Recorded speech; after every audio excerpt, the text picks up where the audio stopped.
Ages நண்பர்கள் எல்லாருக்கும் வணக்கம். இன்றைக்கி வந்து நம்ம என்ன பார்க்கலான்னு பார்த்தீங்கன்னா, டிஎன் கவர்மெண்ட் பாலிசி நோட்ஸில் வந்து தமிழ் வளர்ச்சி மற்றும் செய்தித்துறை, இந்த துறையுடைய பாலிசி நோட்ஸ் வந்து நம்ம பார்க்கலாம். பாலிசி நோட்ஸ்னால் என்னென்னு பார்த்தீங்கன்னா, கொள்கை விளக்க குறிப்புகள். இப்போது வந்து அந்த ஆண்டுக்குள்ளே அந்த துறை சார்பாக வந்து என்னென்ன பணிகள்லாம் வந்து செஞ்சுருக்காங்க அப்படின்னு சொல்லிட்டு டீட்டெயிலாக வந்து கொடுப்பாங்க. சரிங்களா? கண்டிப்பாக பார்த்தீங்கன்னா டிஎன்பிசி எக்ஸாம்ஸ் ப்ரிப்பேர் பண்ணுறவங்க கண்டிப்பாக வந்து கவர்மெண்ட்டுடைய பாலிசி நோட்ஸ் வந்து நல்லா படிச்சுக்கணும். நிறைய கொஷின்ஸ் பார்த்தீங்கன்னா பாலிசி நோட்ஸ்லேருந்து ரிஃப்ளெக்ட் ஆகும். நமக்கு எது தேவையோ நம்ம அதை மட்டும் படிச்சுக்கலாம். சரிங்களா? நம்ம சேனலில் பார்த்தீங்கன்னா இனி வந்து நம்ம பாலிசி நோட்ஸ் வந்து அப்டேட் பண்ணி கொடுத்துருவோம். நம்மளுடைய சேனல் சப்ஸ்கிரைப் பண்ணி ஃபாலோ பண்ணி வச்சுக்கோங்க. இன்றைக்கி வந்து நம்ம தமிழ் வளர்ச்சி மற்றும் செய்தித்துறை அந்த டிபார்ட்மெண்ட் வந்து நம்ம டீட்டெயிலாக வந்து பார்க்கலாம். சரிங்களா? எது தேவையோ நான் அதை மட்டும் ஹைலைட் பண்ணி கொடுத்துருக்கேன். நீங்கள் அதை மட்டும் பார்த்துக்கிட்டா சரி. நீங்கள் பார்த்துக்கிட்டு வேணும்னா இன்ஸ் வந்து நீங்கள் எடுத்து வச்சுக்கோங்க. அப்போ தான் வந்து உங்களுக்கு ரிவிஷன் பண்ணுறது வந்து யூஸ்ஃபுல்லாக இருக்கும். சரிங்களா? சரி, வாங்க பார்க்கலாம்.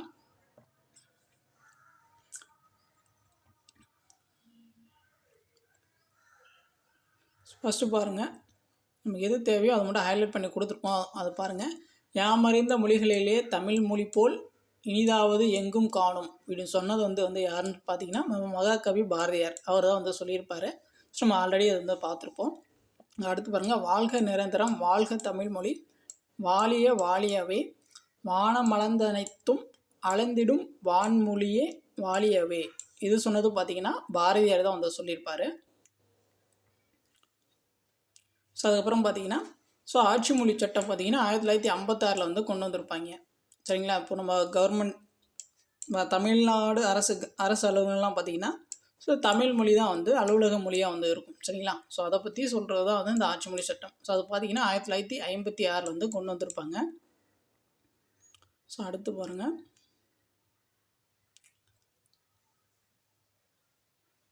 பார்த்தீங்கன்னா ஆட்சி மொழி சட்ட வாரம். சரிங்களா? இப்போ தமிழ் ஆட்சி மொழி சட்டம் பார்த்தீங்கன்னா எப்போ வந்து கொண்டு வந்தாங்க அப்படின்னு சொல்லி டீட்டெயிலாக கொடுத்துருக்காங்க பாருங்கள். 27/12/1956. சரிங்களா? அதை நினைவு கூறும் வகையில் வந்து ஆட்சி மொழி சட்ட வாரத்தை வந்து கொண்டாடுறாங்க. எப்போன்னு சொல்லி பார்த்துக்கோங்க. தமிழ் ஆட்சி மொழி சட்ட வாரம் பார்த்திங்கன்னா டிசம்பர் திங்கள் 21 27 வரைக்கும் வந்து கொண்டாடுவாங்க. எந்த ஆண்டிலேருந்து இதை கொண்டாடிட்டு வராங்க அப்படின்னு சொல்லி பார்த்தீங்கன்னா அதுவும் முக்கியம். 2019 ஆண்டிலிருந்து இந்த ஆட்சி மொழி சட்ட வாரத்தை வந்து கொண்டாடிட்டு வராங்க. அதுக்கான டேட் பார்த்துக்கோங்க. டிசம்பர் 21 27 வரைக்கும். அதுக்கப்புறம் பார்த்தீங்கன்னா வணிக நிறுவனங்களின் பெயர் பலகைகளில் தமிழ் வந்து கண்டிப்பாக வந்து இடம்பெறணும் அப்படின்னு சொல்லிட்டு அவங்க சொல்லியிருந்தாங்க. அதில் பார்த்தீங்கன்னா பெயர் பலகைகளில் முதலில் வந்து தமிழ் மொழி முதன்மையாக இடம்பெற வேண்டும் என்பதுடன் அதனை தொடர்ந்து ஆங்கிலத்திலும் தத்தம் தாய்மொழிகளிலும் வந்து எந்த விதத்தில் வந்து இருக்கணும் அப்படின்னு சொல்லிட்டு அவங்க கொடுத்துருக்காங்க. 5:3:2. இதை வந்து பார்த்துக்கோங்க. அதுக்கப்புறம் பார்த்தீங்கன்னா அகவை முதிர்ந்த தமிழர்களுக்கு உதவித்தொகை. சரிங்களா? அப்போ அகவையில் முதிர்ந்த தமிழர்களுக்கு பார்த்திங்கன்னா உதவித்தொகை வழங்கும் திட்டம் வந்து எப்போ தொடங்கியிருக்காங்கன்னா 1978 வந்து தொடங்கியிருக்காங்க. இதை பார்த்தீங்கன்னா எவ்வளோ அமௌண்ட் வந்து கொடுப்பாங்கன்னா இப்போ அவங்களுடைய ஆண்டு வருமானம் பார்த்திங்கன்னா 72,000க்கு மேலே வந்து இருக்கக்கூடாது. அவங்களோட உதவித்தொகையை பார்த்திங்கன்னா திங்கள் தோறும் வந்து உதவித்தொகையாக வந்து 3,500 ரூபாயும் மற்றும் மருத்துவ செலவுக்கு வந்து ஒரு 500 ரூபா ரெண்டுத்தையும் சேர்த்து பார்த்திங்கன்னா திங்கள் தோறும் வந்து அவங்களுக்கு வந்து 4,000 ரூபா வந்து கொடுப்பாங்க. அதுக்கப்புறம் பார்த்திங்கன்னா அகவை முதிர்ந்த தமிழறிஞரின் மரபுரிமையாருக்கு உதவித்தொகை. இப்போ தமிழறிஞர்கள் இருக்காங்கன்னா அவங்களோட பசங்களுக்கும் வந்து கொடுப்பாங்க. சரிங்களா? பார்த்தீங்கன்னா அது பார்த்திங்கன்னா திங்கள் தோறும் வந்து 2,500 ரூபா, மருத்துவ செலவுக்கு வந்து 500 ரூபா, மொத்தம் பார்த்திங்கன்னா 3,000 ரூபா வந்து கொடுப்பாங்க. இது வந்து கொஞ்சம் பேசிக்ஸ் தான். பின்னாடி தான் வந்து ரொம்ப முக்கியமான இன்ஃபர்மேஷன்லாம் இருக்குது. அது கொஞ்சம் பார்த்துக்கலாம். அடுத்து பார்த்திங்கன்னா எல்லை காவலர்களுக்கு உதவித்தொகை. பார்த்திங்கன்னா இந்திய விடுதலை பெற்ற பின்பு 1956 வந்து மொழிவாரி மாநிலங்கள் வந்து பிரிக்கப்பட்டது. இது நமக்கு வந்து தெரியும். சரிங்களா? மொழிவாரி மாநிலங்கள் சட்டம் வந்து 1956 தான் வந்து கொண்டு வந்தாங்க. அதன்படி பார்த்திங்கன்னா சென்னை மாகாணம் பார்த்திங்கன்னா தனி மாநிலமாக வந்து எப்போ உருவாச்சு அப்படின்னு சொல்லி பார்த்திங்கன்னா 1/11/1956 நவம்பர் 1 1956 தான் வந்து நம்ம சென்னை மாகாணம் வந்து மொழிவாரி மாநிலமாக பிரிக்கப்பட்டப்போ உருவாகியிருக்கோம். அதில் பார்த்திங்கன்னா தமிழர்கள் அதிகம் வாழும் பகுதிகள்லாம் பார்த்திங்கன்னா இந்த கன்னியாகுமரி, திருத்தணி, பீர்மேடு, கூடலூர், தேவிக்குளம் இதெல்லாம் பார்த்திங்கன்னா ஸோ மற்ற மாநிலங்களோட சேர்க்கப்படும் போது நிறைய போராட்டங்கள் வந்து நடந்துச்சு சரிங்களா. அந்த போராட்டத்தில் கலந்துக்கிட்ட அந்த தியாகிகளுக்கு வந்து உதவித்தொகை வந்து கொடுத்துட்டு வராங்க சரிங்களா. இந்த உதவித்தொகை பார்த்திங்கன்னா ஸோ 1988 கொடுத்துட்டு வராங்க. ஸோ எவ்வளோ கொடுக்குறாங்க அப்படின்னு சொல்லி பார்த்தீங்கன்னா ஸோ திங்கள்தோறும் 5500 அவங்களுடைய மருத்துவ செலவுக்கு பார்த்திங்கன்னா 500 மொத்தம் பார்த்திங்கன்னா 6000 வந்து கொடுக்குறாங்க. ஸோ பெருசாக தெரிஞ்சுக்க வேண்டாம். ஸோ எவ்வளோ கொடுக்குறாங்க, எப்பொழுது கொடுத்துட்டு வராங்க அந்தளவுக்கு தெரிஞ்சுக்கிட்டால் போதும். ஸோ அதுக்கப்புறம் பார்த்திங்கன்னா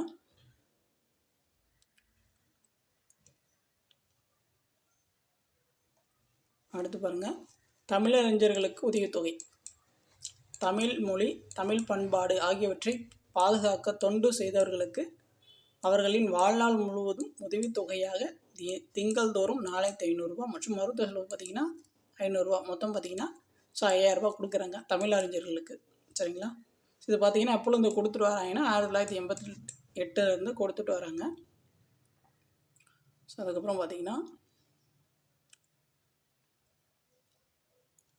கீழே வாங்க, அடுத்து பாருங்கள், தமிழறிஞர்கள் எல்லை காவலர்களுக்கு ஈமச்சடங்கு தொகை எவ்வளோ தராங்க அதுவும் வந்து நம்ம பார்க்கணும்.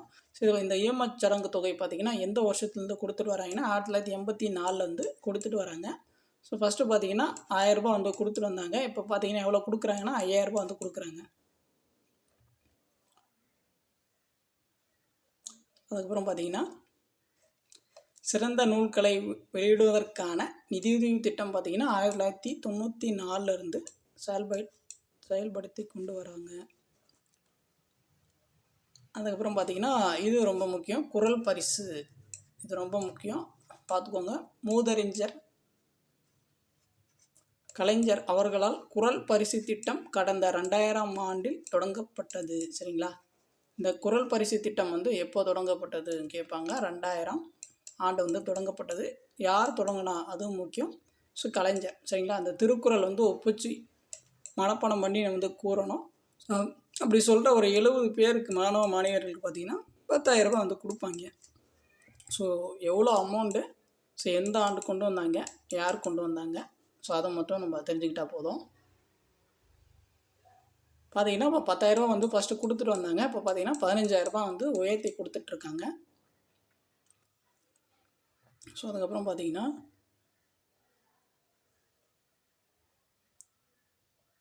இது ரொம்ப முக்கியம், தமிழ்நாடு நாள் சரிங்களா.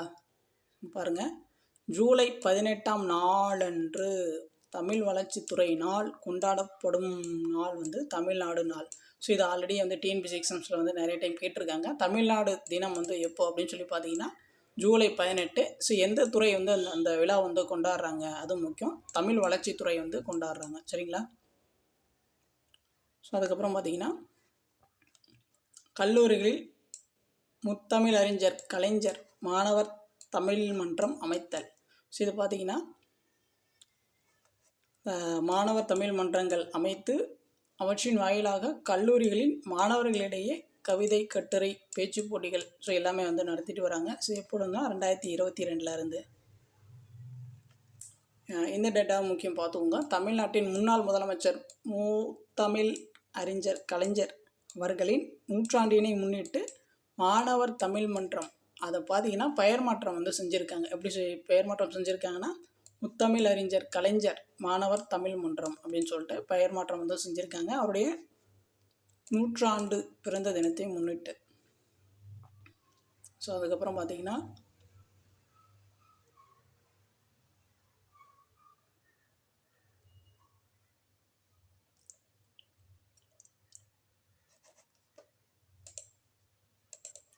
இதில் பார்த்திங்கன்னா ஒவ்வொரு அந்த தமிழ் அறிஞர்களுடைய சிலைகள் வந்து எங்கெங்கே இருக்குது அப்படின்னு சொல்லி கொடுத்துருக்காங்க.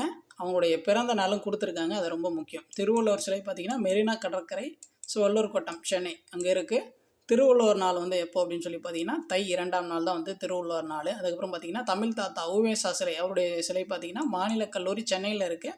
ஸோ உவேசுடைய பிறந்தநாள் பார்த்திங்கன்னா பிப்ரவரி 19. அதுக்கப்புறம் பார்த்திங்கன்னா தமிழ் மூதாட்டி ஔவையாருடைய சிலை பார்த்திங்கன்னா மெரினா கடற்கரையில் இருக்குது. அவங்களுடைய பிறந்தநாள் பார்த்திங்கன்னா மார்ச் 8 உலக மகளிர் நாள். உலக மகளிர் தினம் இருக்கு இல்லையா, ஸோ அன்றைக்கி தான் வந்து ஔவையாருடைய பிறந்த நாளும் மார்ச் 8 சரிங்களா. அதுக்கப்புறம் பார்த்திங்கன்னா கவி சக்கரவர்த்தி கம்பருடைய சிலை பார்த்திங்கன்னா அண்ணா சதுக்கத்தில் இருக்குது. ஸோ கம்பர் திருநாள் வந்து எப்போ அப்படின்னு சொல்லி பார்த்திங்கன்னா மார்ச் 24. ஸோ அதுக்கப்புறம் பார்த்திங்கன்னா இளங்கோவடிகள் சிலை பார்த்திங்கன்னா அண்ணா சதுக்கத்தில் இருக்குது. ஸோ இளங்கோவடிகள் திருநாள் பார்த்திங்கன்னா ஏப்ரல் 24. அதுக்கப்புறம் பார்த்திங்கன்னா தமிழறிஞர் ராபர்ட் கால்டுவெல்லுடைய சிலை பார்த்திங்கன்னா மெரினா கடற்கரையில் இருக்குது. ராபர்ட் கால்டுவெல்லுடைய பிறந்தநாள் பார்த்திங்கன்னா மே 7. ஸோ அதுக்கப்புறம் பார்த்திங்கன்னா தனித்தமிழ் இயக்கத்தின் தந்தை மறைமலை அடிகளாருடைய சிலை பார்த்திங்கன்னா பல்லாவரம் செங்கல்பட்டு அங்கே இருக்குது. ஸோ மறைமலை அடிகளுடைய பிறந்த நாள் பார்த்திங்கன்னா ஜூலை 15. இந்த ஜூலை 15 பார்த்திங்கன்னா காமராஜருடைய பிறந்த நாளாக இருக்கும். ஸோ அதுக்கப்புறம் பார்த்திங்கன்னா தமிழ் தென்றல் திருவிகாவுடைய சிலை பார்த்திங்கன்னா துண்டலம் திருவள்ளூர் மாவட்டத்தில் இருக்குது. அவருடைய பிறந்தநாள் பார்த்திங்கன்னா ஆகஸ்ட் 26. ஸோ அதுக்கப்புறம் பார்த்திங்கன்னா தொல்காப்பிய சிலை பார்த்திங்கன்னா சென்னை பல்கலைக்கழகம் இருக்குது. அதுக்கப்புறம் பார்த்திங்கன்னா காப்பியக்காடு கன்னியாகுமரி, ஸோ இந்த 2 பிளேஸ்லேயே இருக்குது. அவருடைய பிறந்தநாளை பார்த்திங்கன்னா சித்திரை முழுமதி நாள் அப்படின்னு சொல்லிட்டு கொண்டாடுவாங்க. அதுக்கப்புறம் பார்த்திங்கன்னா தமிழ்தாய் சிலை பார்த்திங்கன்னா இது ரொம்ப முக்கியம், ஆல்ரெடி கேட்டிருக்காங்க. தமுக்கம் மைதானம் மதுரையில் இருக்குது. தமிழ்தாய் சிலை வந்து எங்கே இருக்குது அப்படின்னு சொல்லி ஆல்ரெடி எக்ஸாம்ஸில் கேட்டிருக்காங்க. ஸோ நாள்தோறும் மலர் மாலையும் 15 நாட்களுக்கு ஒரு முறை புதிய நூல் புடவையும் அணிவிக்கப்படுகிறது. இது வந்து ரொம்ப முக்கியம். ஸோ அதுக்கப்புறம் பார்த்திங்கன்னா இது வந்து ரொம்ப முக்கியம். தமிழ்நாடு அரசால் சங்ககால புலவர்களை நினைவு கூறும் வகையில் நிறுவப்பட்டுள்ள 6 நினைவு தூண்களுக்கு ஸோ ஆண்டுதோறும் தமிழ் கவிஞர் நாளான இதுதான் வந்து நமக்கு தேவை. தமிழ் கவிஞர் நாள் வந்து எப்போ அப்படின்னு சொல்லி கேட்டாங்கன்னா ஏப்ரல் 29 சரிங்களா. அந்த 6 நினைவு தூண்கள் வந்து கொடுத்துருக்காங்க. அந்த புலவர்களுடைய பெயர், நிறுவப்பட்ட இடம், மாவட்டம் வந்து கொடுத்துருக்காங்க. அது வந்து நம்ம கரெக்டாக பார்த்துக்கணும். ஒக்கூர் மாசாத்தியர் அவங்களுடைய நினைவு தூண் பார்த்திங்கன்னா எங்கே இருக்குன்னா ஒக்கூரில் இருக்குது, சிவகங்கை மாவட்டத்தில். நல்லூர் தத்தனாருடைய நினைவு தூண் பார்த்திங்கன்னா இடைக்களிநாடு அங்கே இருக்குது. எந்த மாவட்டம்னா செங்கல்பட்டு. ஸோ அதுக்கப்புறம் பார்த்திங்கன்னா மாங்குடி மருதனாருடைய நினைவு தூண் பார்த்திங்கன்னா மாங்குடியில் இருக்குது, தென்காசி. அதுக்கப்புறம் பார்த்திங்கன்னா கரூர் புலவர்கள் பன்னிருவர் அவங்களுடைய நினைவு தூண்கள் வந்து கரூரில் இருக்குது, கரூர் மாவட்டம். கணியன் பூங்குன்றனுடைய நினைவு தூண் பார்த்திங்கன்னா மகிபாலன்பட்டி சிவகங்கையில் வந்து இருக்குது. கபிலருடைய நினைவு தூண் பார்த்திங்கன்னா திருக்கோவிலூர் கள்ளக்குறிச்சி மாவட்டத்தில் இருக்குது. அதுக்கப்புறம் பார்த்திங்கன்னா ஸோ தமிழ் கவிஞர் நாள் விழா இது ரொம்ப முக்கியம். புரட்சி கவிஞர் பாவேந்தர் பாரதிதாசன் அவர்களின் பிறந்த நாளான ஏப்ரல் 29ஆம் நாள் தான் வந்து தமிழ் கவிஞர் நாளாக வந்து தமிழ்நாடு அரசு வந்து செலிப்ரேட் பண்ணுறாங்க சரிங்களா. கேட்கலாம், தமிழ் கவிஞர் நாள் வந்து யாருடைய பிறந்த நாள் வந்து கொண்டாடுறாங்க அப்படின்னு சொல்லி கேட்குறான். ஸோ இது பார்த்திங்கன்னா பாரதிதாசனுடைய பிறந்த நாளில் வந்து கொண்டாடுறாங்க. ஸோ எந்த தேதின்னு பார்த்துக்கோங்க, ஏப்ரல் 29. ஸோ அடுத்து பாருங்கள் தமிழ்நாடு நாள், இது வந்து ரொம்ப முக்கியம். பேரறிஞர் அண்ணா அவர்கள் முதலமைச்சராக இருந்தபோது 1967ஆம் ஆண்டு ஜூலை 18ஆம் நாள் சட்டமன்றத்தில் தீர்மானம் நிறைவேற்றப்பட்டு தமிழ்நாடு என பெயரிடப்பட்டது. இந்த மெட்ராஸ் மாகாணத்தை வந்து தமிழ்நாடு என பெயர் மாற்றணும் அப்படின்னு சொல்லிட்டு தீர்மானம் வந்து ஸோ 1967 ஜூலை 18ஆம் நாள் வந்து அண்ணா வந்து கொண்டு வந்திருப்பார். அந்த ஜூலை 18 தான் வந்து தமிழ்நாடு தினமாக வந்து நம்ம கொண்டாடிட்டுருக்கோம் சரிங்களா. ஸோ அதுக்கப்புறம் பார்த்திங்கன்னா இந்த ஜூலை 18 வந்து தமிழ்நாடு நாளாக கொண்டாடப்படும் அப்படின்னு சொல்லிட்டு முதலமைச்சர் அறிவித்த நாள் பார்த்திங்கன்னா 31/10/2021 தான் அறிவிச்சிருப்பார். ஸோ எந்த ஆண்டு முதல் இந்த தமிழ்நாடு தினம் வந்து கொண்டாடப்படுகிறது அப்படின்னு சொல்லிட்டு எக்ஸாம்ஸில் கேட்கலாம். ஸோ 2022ஆம் ஆண்டு முதல் 18/7/2022 தமிழ்நாடு தினம் வந்து கொண்டாடப்படுகிறது. ஸோ அதுக்கப்புறம் பாருங்கள் ஸோ உலக தாய்மொழி நாள் விழா, இது எல்லாருக்குமே தெரிஞ்சது தான். ஸோ பார்த்திங்கன்னா பிப்ரவரி 21ஆம் தேதி ஸோ உலக தாய்மொழி நாள் சரிங்களா.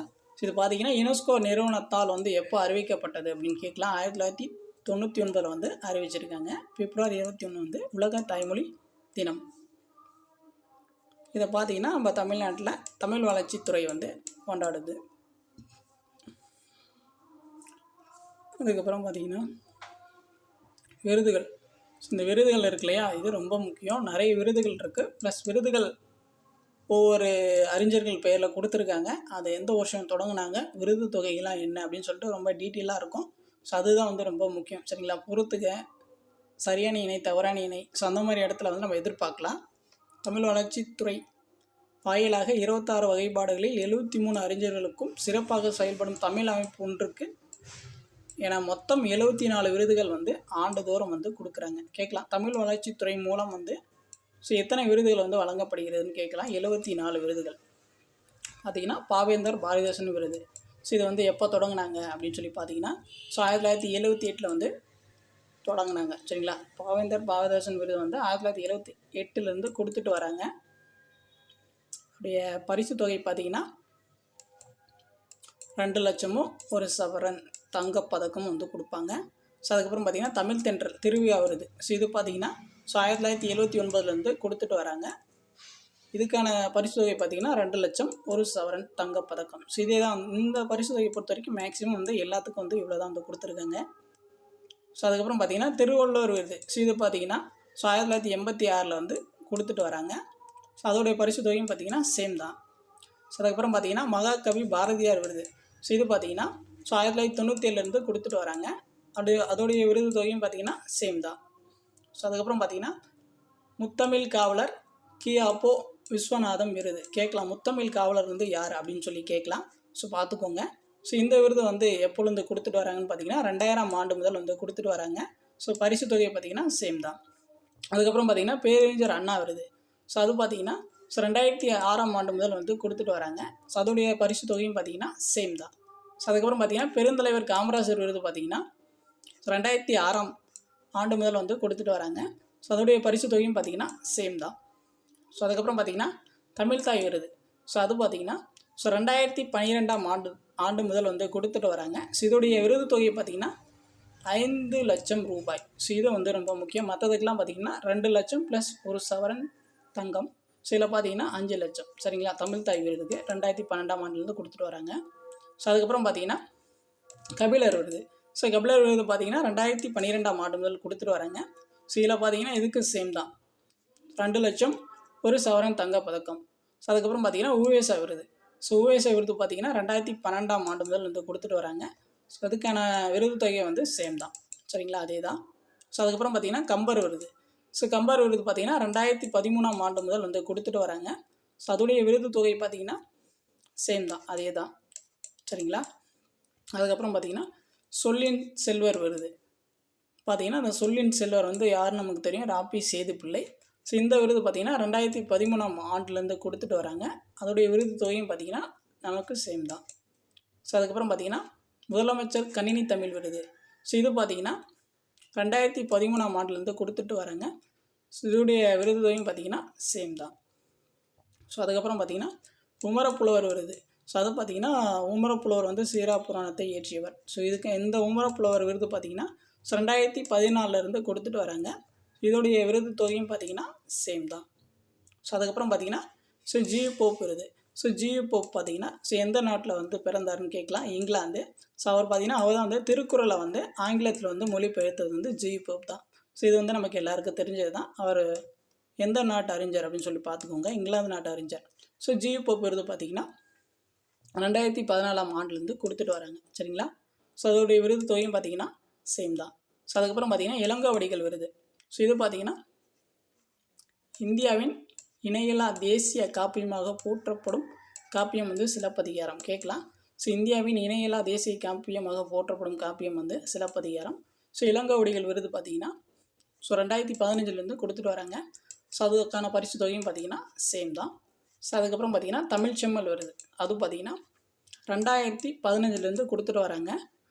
இந்த விருதுக்கான பரிசு தொகை பார்த்திங்கன்னா 25,000 தான். சரிங்களா. அது வந்து முக்கியம். தமிழ் செம்மல் விருது வந்து 2015 கொடுத்துட்டு வராங்க. அதுக்கப்புறம் பார்த்திங்கன்னா அம்மா இலக்கிய விருது. அம்மா இலக்கிய விருது பார்த்திங்கன்னா 2016 கொடுத்துட்டு வராங்க. இதுக்கான விருது தொகை பார்த்திங்கன்னா சேம் தான், 2 லட்சம் 1 சவரன் தான். அதுக்கப்புறம் பார்த்திங்கன்னா சிறந்த மொழிபெயர்ப்பாளர் விருது. அதை பார்க்குறதுக்கு முன்னாடி பார்த்திங்கன்னா பிறநாட்டு நல்லறிஞர் சாத்திரங்கள் தமிழ் மொழியில் பெயர்த்தல் வேண்டும் இதை சொன்னதை வந்து பாரதியார் தான். நம்ம ஆல்ரெடி கேள்விப்பட்டிருப்போம். இந்த சிறந்த மொழிபெயர்ப்பாளர் விருது பார்த்திங்கன்னா 2016 ஆண்டுலேருந்து கொடுத்துட்டு வராங்க. அதுக்கான விருது தொகை பார்த்திங்கன்னா 2 லட்சம் மட்டும்தான். இங்கே வந்து 1 சவரன் கிடையாது. அதுக்கப்புறம் பார்த்திங்கன்னா சிந்தனை சிற்பி சிங்காரவேலர் விருது. கேட்கலாம், சிந்தனை சிற்பின்னு வந்து நம்ம யாரை சொல்லுவோம் அப்படின்னு சொல்லி கேட்கலாம். சிங்காரவேலர். சிந்தனை சிற்பி சிங்காரவேலர் விருது பார்த்திங்கன்னா 2018 கொடுத்துட்டு வராங்க. அதுக்கான பரிசு தொகை பார்த்திங்கன்னா 2 லட்சம் 1 சவரன். அதுக்கப்புறம் பார்த்திங்கன்னா அயோத்திதாச பண்டிதர் விருது அது பார்த்திங்கன்னா 2019 கொடுத்துட்டு வராங்க. ஸோ அதுக்கான பரிசு தொகை சேம் தான். அதுக்கப்புறம் பார்த்திங்கன்னா மறைமலை அடிகளார் விருது ஸோ அது பார்த்திங்கன்னா 2019 கொடுத்துட்டு வராங்க. ஸோ அதோடைய பரிசு தொகையும் சேம் தான், 2 லட்சம் 1 சவரன் தங்கப்பதக்கம். ஸோ அதுக்கப்புறம் பார்த்திங்கன்னா அருட்பெருஞ்சோதி வள்ளலார் விருது ஸோ அது பார்த்திங்கன்னா 2020 கொடுத்துட்டு வராங்க. ஸோ அதுக்கான விருது தொகை பார்த்திங்கன்னா சேம் தான், அதே தான். அதுக்கப்புறம் பார்த்திங்கன்னா காரைக்கால் அம்மையார் விருது தமிழ் தொண்டாற்றி வரும் மகளிர் ஒருவருக்கு காரைக்கால் அம்மையார் விருது 2020 கொடுத்துட்டு வராங்க. ஸோ பரிசு தொகையை பொறுத்த வரைக்கும் சேம், அதே தான். அதுக்கப்புறம் பார்த்திங்கன்னா தமிழ் தந்தை சீபா ஆதித்தனார் திங்களெதல் விருது இது ரொம்ப முக்கியம். தமிழ் தந்தை யாருன்னு கேட்கலாம், சீபா ஆதினத்தினார். பார்த்திங்கன்னா திங்களெதல் விருது அப்படின்னு சொல்லிட்டு வச்சுருக்காங்க. தமிழ் தந்தை சீபா ஆதினத்தினார் திங்களிதழ் விருது பார்த்திங்கன்னா 2020 கொடுத்துட்டு வராங்க. ஸோ பரிசு தொகையை பொறுத்த வரைக்கும் சேம் தான். ஸோ அதுக்கப்புறம் பாருங்கள், ஸோ இலக்கிய மாமணி விருது இது பார்த்திங்கன்னா ஸோ கலைஞருடைய 97வது பிறந்த நாளை முன்னிட்டு தமிழ் எழுத்தாளர்களை ஊக்குவித்து சிறப்பிக்கும் வகையில் இலக்கிய மாமணி விருது உருவாக்கப்பட்டது. இது ரொம்ப முக்கியம். ஸோ இலக்கிய மாமணி விருது கலைஞருடைய எத்தனாவது பிறந்த நாளை முன்னிட்டு கொண்டு வரப்பட்டதுன்னு கேட்கலாம். 97வது பிறந்த நாள், சரிங்களா. இது பார்த்திங்கன்னா 2021 கொடுத்துட்டு வராங்க. இலக்கிய மாமணி விருது எந்த ஆண்டுலேருந்து கொடுத்துட்டு வராங்கன்னு பார்த்திங்கன்னா 2021 கொடுத்துட்டு வராங்க. ஃபஸ்ட்டு பார்த்திங்கன்னா ஒரு 3 பேருக்கு தான் கொடுத்துட்டு வந்தாங்க. ஸோ பார்த்திங்கன்னா 2023 6 பேருக்கு கொடுத்துட்டு வராங்க, சரிங்களா. அதுக்கப்புறம் பார்த்திங்கன்னா கலைஞர் இந்த கனவு இல்ல திட்டம் ஆல்ரெடி நம்ம டிஎன்பிஎஸ்சி குரூப் 2 குரூப் 4லேயே எக்ஸாம்ஸில் இந்த கனவு இல்ல திட்டம் பற்றி கொடுத்துருந்தாங்க. ஸோ முத்தமிழறிஞர் கலைஞர் அவர்களின் 97வது பிறந்தநாளை முன்னிட்டு கனவு இல்ல திட்டம் தமிழ்நாடு அரசால் அறிவிக்கப்பட்டது, சரிங்களா. ஸோ இது ரொம்ப முக்கியம். கனவு இல்ல திட்டம் கலைஞருடைய எத்தனாவது பிறந்த தினத்தை முன்னிட்டு அறிவிக்கப்பட்டதுன்னு கேட்கலாம். 97வது பிறந்த தினத்தை முன்னிட்டு அறிவிக்கப்பட்டது. ஸோ இது பார்த்திங்கன்னா யாருக்கு கொடுப்பாங்கன்னா இந்த சாகித்ய அகாடமி விருது, ஞானபீட விருது, தொல்காப்பியர் விருது, கலைஞர் மு கருணாநிதி செம்மொழி தமிழ் விருது தமிழ்நாட்டை சேர்ந்தவருக்கு மட்டும்தான். அதுக்கப்புறம் பார்த்திங்கன்னா நோபல் பரிசு இலக்கியத்தில் தமிழ் மொழி சார்பாக ஏதாச்சும் வாங்கியிருந்தால் ஸோ அவங்களுக்கு இந்த விருதுகளை வாங்கியிருக்காங்க இல்லையா, ஸோ அவங்களுக்கெல்லாம் இந்த கலைஞரின் கனவு இல்ல திட்டத்தின் மூலம் ஸோ வீடு குறைஞ்சபட்சம் பார்த்திங்கன்னா ஒரு 10 பேருக்கு வீடு கட்டி தருவாங்க தமிழ்நாடு கவர்மெண்ட், சரிங்களா. இந்த கனவு இல்ல திட்டம் தமிழ் எழுத்தாளர்களுக்கு இல்லை தமிழ் அறிஞர்களுக்கு அந்த வீடு கட்டி கொடுக்கும் திட்டம் தான், சரிங்களா. குறைஞ்சபட்சம் பார்த்திங்கன்னா ஒரு 10 பேர் வரைக்கும் இல்லை அதிகபட்சமாக 10 பேர் வரைக்கும் வீடு கட்டி கொடுப்பாங்க. அதுக்கப்புறம் பார்த்திங்கன்னா சரி அதே தான் நம்ம ஆல்ரெடி பார்த்தது தான். அதுக்கப்புறம் பார்த்திங்கன்னா திறன் அறிவு தேர்வு தமிழ்நாடு கவர்மெண்ட் பார்த்திங்கன்னா தமிழ் மொழி இலக்கிய திறனை மேம்படுத்தி கொள்ளும் வகையில் தமிழில் திறனறிவு தேர்வு 2022 முதல் நடத்தப்பட்டு வருகிறது. ஸோ திறனறிவு தேர்வு தமிழ்நாடு அரசால் எந்த ஆண்டு முதல் நடத்தப்பட்டு வருகிறது அப்படின்னு சொல்லி கேட்கலாம். 2022 முதல் நடத்தப்பட்டு வருகிறது. ஸோ அதுக்கப்புறம் பாருங்கள், தந்தை பெரியாரின் சிந்தனைகள் தொகுப்பு நூல் வெளியிட நிதியுதவி. இப்போ தந்தை பெரியாருடைய சிந்தனைகள் அடங்கிய தொகுப்புகள் பார்த்திங்கன்னா ஸோ 21 இந்திய மற்றும் பிற உலக மொழிகளில் அச்சு நூலாகவும் மின் பதிப்புகளாகவும் தமிழ்நாடு பாடநூல் மற்றும் கல்வியியல் பணிகள் கழகத்தின் வாயிலாக வெளியிட போகிறாங்க, சரிங்களா. ஸோ தந்தை பெரியாருடைய சிந்தனை தொகுப்புகளை 21 லாங்குவேஜில் வெளியிட போகிறாங்க, சரிங்களா. அதை அச்சிட்டு வெளியிட போகிறாங்க. ப்ளஸ் நம்ம புக்காக வெப்சைட்லேயும் பார்த்துக்கலாம், சரிங்களா. ஸோ அதுதான் கொடுத்துருக்காங்க. ஸோ அதுக்கப்புறம் பார்த்திங்கன்னா ஸோ தந்தை பெரியாருடைய அந்த நூல் சிந்தனை தொகுப்புகள்லாம் பாருங்கள். மராத்தி, உருது எந்தெந்த மொழிகள்லாம் வெளியிட போகிறாங்கன்னா ஜப்பானீஸ், ஃப்ரெஞ்சு, ஸ்பானிஷ், அரபு, ரஷ்யன், தெலுங்கு, மலையாளம், கன்னடம் உள்ளிட்ட 10 மொழிகளில் 18/1/2024 அன்று வெளியிடப்பட்டது. இந்த டேட் முக்கியம். ஸோ யார் அது வெளியிட்டா அதுவும் முக்கியம். இளைஞர் நலன் மற்றும் விளையாட்டு மேம்பாட்டுத்துறை அமைச்சர் யார்? உதயநிதி ஸ்டாலின். ஸோ அவர் தான் வெளியிட்டார், சரிங்களா. ஸோ அதுக்கப்புறம் பார்த்திங்கன்னா தமிழ் இந்தோ ஐரோப்பிய வேர்ச்சொல் அகரமுதலி. ஸோ அது பார்த்திங்கன்னா யார் வெளியிட்டார் அதுவும் வந்து முக்கியம். 18/1/2024 வந்து இளைஞர் நலன் மற்றும் விளையாட்டு மேம்பாட்டுத்துறை அமைச்சர் உதயநிதி ஸ்டாலின் அவர் தான் வந்து வெளியிட்டிருப்பார். ஸோ என்ன வெளியிட்டாருன்னு அதுவும் பார்த்துக்கோங்க. தமிழ் இந்தோ ஐரோப்பிய வேர்ச்சொல் அகரமுதலி. ஸோ எந்த டேட்டில் வந்து வெளியிட்டாங்க அதுவும் முக்கியம், யார் வெளியிட்டா, அவ்வளோதான். ஸோ அதுக்கப்புறம் பார்த்திங்கன்னா தமிழறிஞர்களின் நினைவு மண்டபத்தை புதுப்பித்தல். இதில் பார்த்திங்கன்னா ஸோ இந்தி எதிர்ப்பு போராட்டத்தில் வந்து உயிரிழந்திருப்பாங்க இல்லையா, ஸோ அதில் வந்து ஒரு 2 பேருடைய மண்டபம் வந்து புதுப்பிக்க போகிறாங்க. திருவாளர்கள் தாளமுத்து மற்றும் நடராசன். ஸோ அவங்களுடைய மண்டபங்கள் வந்து புதுப்பிக்க போகிறாங்க. ஸோ அதுக்கப்புறம் பார்த்திங்கன்னா கவிஞர் தமிழ்மொழி சிலை நிறுவுதல். இது ரொம்ப முக்கியம்.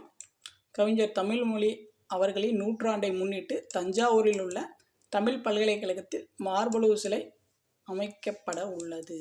சரிங்களா, இது ரொம்ப முக்கியம். கவிஞர் தமிழுடைய சிலையை வந்து எங்கே வந்து நிறுவ போகிறாங்க அப்படின்னு சொல்லி கேட்கலாம். தஞ்சாவூரில் இருக்க தமிழ் பல்கலைக்கழகத்தில். அதுக்கப்புறம் பார்த்திங்கன்னா ஸோ நூல்கள் வந்து நாட்டுடைமையாக்கல். ஸோ தமிழ்நாடு அரசால் பார்த்திங்கன்னா தமிழறிஞர்களின் நூல்கள் நாட்டுடைமையாக்கப்பட்டு வருகின்றன. ஸோ அந்த வகையில் பார்த்திங்கன்னா இது வரைக்கும் எத்தனை நூல்கள் வந்து நாட்டுடைமை ஆக்கியிருக்காங்க அப்படின்னு சொல்லி கொடுத்துருக்காங்க. 179 நூல்கள் வந்து நாட்டுடைமை ஆக்கியிருக்காங்க. ஸோ அதுக்கப்புறம் பார்த்திங்கன்னா யாருடைய நூல்கள்லாம் வந்து நாட்டுடைமை ஆக்கப்பட்டது அப்படின்னு சொல்லி கொடுத்துருக்காங்க. அது பார்த்துக்கலாம், அது நமக்கு தேவைப்படாது. ஸோ அதுக்கப்புறம் பார்த்திங்கன்னா